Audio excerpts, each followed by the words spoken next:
right, I've been seeing a lot of stuff on my comments. It's wild. So I want to talk about something real quick. Um, a lot of people claim to know the scriptures. A lot of people use the Brit, the New Testament, out of context. So let's maybe get some context, shall we? All right. With let's just go to Acts chapter 8. Acts chapter, where is it? 8, all the way here. And the Spirit said to Philip, "Go near."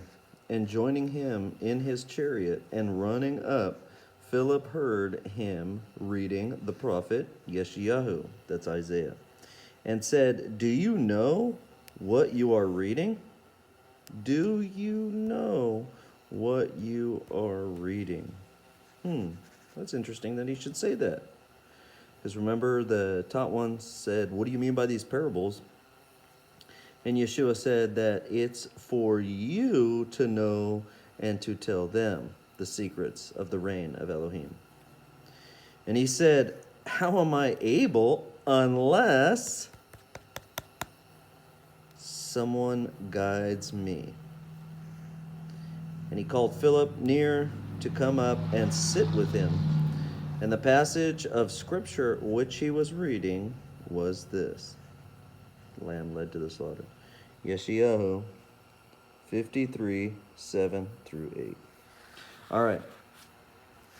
And Philip, opening his mouth and beginning at this scripture, brought to him the good news, the gospel, Yeshua. What? Are you serious? Now, how did Philip not use the New Testament to witness, basically, to this eunuch?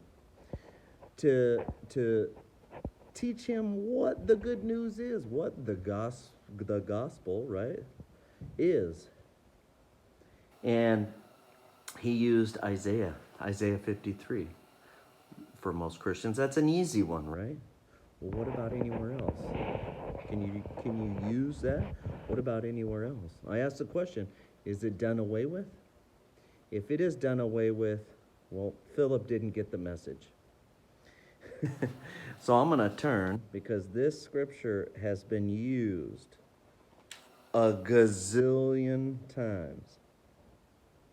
And it's 2 Timothy 3, 15, 16, and 17. A gazillion times. We're going to go through that, okay?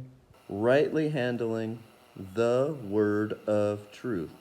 What is the word of truth? What is that? If the New Testament hadn't been written during old Timmy Boy's time, what is the word of truth? Funny you should ask. Let's go to 3, verse 15.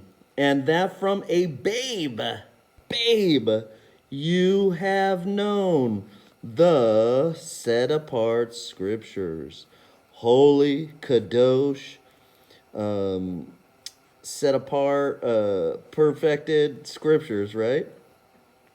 Set apart for specific use. That's what that means, set apart. It's for specific use. It's set apart to be a bookend. No. It's set apart to be something to lift up a cabinet. No. It's set apart for what? We're going to read it. So the set apart scriptures, which are able to make you, so here's what this is set apart for, the set apart scriptures.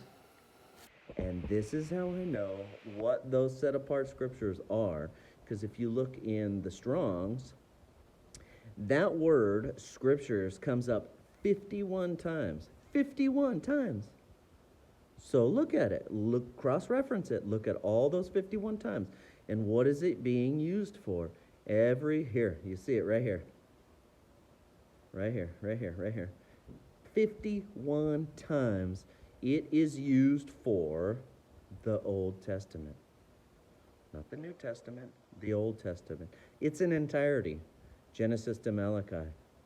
All the Torah, all the right ruling, all the instructions, all of it. All the prophets, all the writings. The Torah, the Nevi'im, the Ketuvim. It's there. It's there. And look it up. Don't take my word for it. Darren don't know. Okay, so back at it.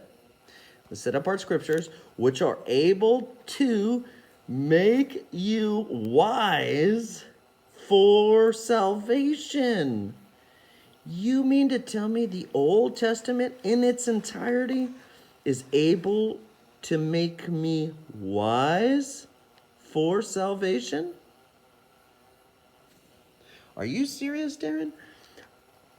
Everyone and their mother tells me, you cannot do the Torah because you already have salvation in Jesus. It says here, which are able to make wise for salvation through belief in Messiah Yeshua. Walking out those set apart scriptures makes me wise for deliverance, for my salvation. Belief in Messiah Yeshua. All, not some, not a little bit, not one thing, all. All means all the time. Scripture is breathed out by Elohim. We have determined that all Scripture is not talking about Ephesians. It's not talking about Galatians. It's not talking about Romans or Hebrews. It's not talking about 1st or 2nd Timothy, Titus. It's not talking about James. It's not talking about anything, Matthew, Mark, Luke, or John. It's not talking about anything but the Torah, writings, and the prophets. We have it all right here, right? All of the Torah, all of the writings, all of the prophets is breathed out by God, by Elohim, and profitable for teaching. What does profitable mean? That means I'm profiting from it. I'm gaining something profitable for teaching, for reproof, for setting straight. Setting straight. I'm using the Old Testament to set straight. I'm using the Old Testament for teaching, for reproof, for instruction in righteousness. Not salvation. Remember, there's two parts. Son of David and son of Abraham. Son of Abraham is right here. Belief in Messiah.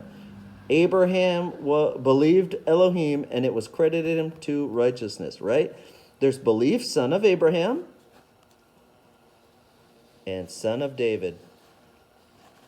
Righteousness. We're starting here. Righteousness. For instruction in righteousness. Son of David. David was a man after Yah's own heart, right? He was the one. Read Psalm 119. Tell me he didn't think about the Torah 24/7. For instruction in righteousness. Not salvation. Don't get it twisted. Salvation, righteousness. That a man of Elohim might be fitted, equipped for every good work. Ding, ding, ding, ding, ding, ding, ding. Works. Not for salvation, for righteousness. We have righteousness that he gave us here. That is for salvation. And then the righteousness that we work out, walking out our salvation, right? With fear and trembling. Right here. It's all right here. Look it up. Don't take my word for it. Look it up. And comment. And show me, Darren, you don't know Nathan. You don't know nothing. The only thing you know, Darren, is nothing. So tell me. Teach me. Because I want to learn. And if you're able to take those words and twist them